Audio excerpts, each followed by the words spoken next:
In 1927, Time magazine took a survey of all the major department stores across the country. They wanted to know which colors they associated with girls in their clothing lines. The answers came back pretty mixed. There's also a catalog in 1918 that suggests that little girls should all wear blue because it's a delicate and dainty color. That's Jennifer Wright. She's an author and often writes about history and fashion for Racked. It was only after the war that pink got the symbolic association that we have today. In 1953, Dwight Eisenhower, the general who won World War II, becomes president.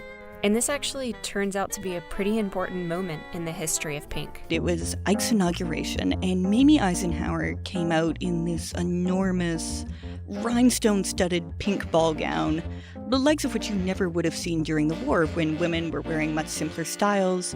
Mamie Eisenhower loved the color pink, and she was known for it. She thought that the pink really brought out her complexion. She had really pretty blue eyes. It was a nice contrast. In fact, a quick search of newspaper headlines mentioning Mamie Eisenhower also referenced the color pink pretty frequently. And it wasn't just called pink, it was called Mamie Pink. And she went around giving quotes like, "Ike runs the country, I turn the pork chops."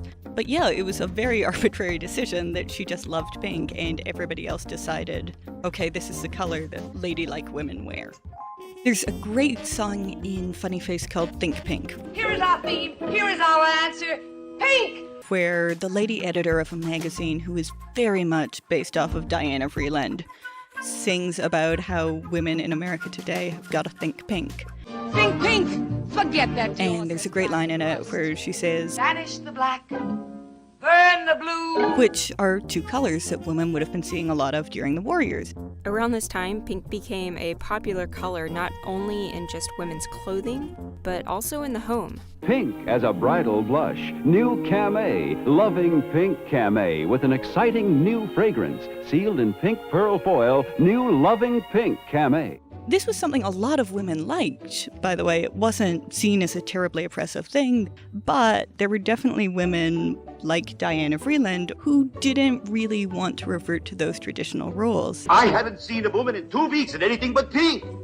What about you? Me? I wouldn't be caught dead.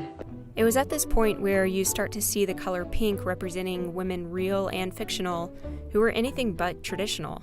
The champion race car driver, Donna Mae Mims, is a really good example of this. She had a pink uniform and a pink helmet and a pink race car. There's the pink ladies in Grease and the plastics in Mean Girls. The girls who are incredibly canny and kind of terrifying rightly explain. On Wednesdays, we wear pink. There's a great cover of Hillary Clinton on the cover of People magazine wearing a bright pink jacket, and the caption next to it is how we need to break the highest, hardest glass ceiling as women. So she's pretty much doing the opposite of what Mamie Eisenhower wanted to do. This isn't just about the color pink. It's about how it's used to define a person's personality and what we think they're capable of. She still wants to show people that really I'm just a girl, just like you.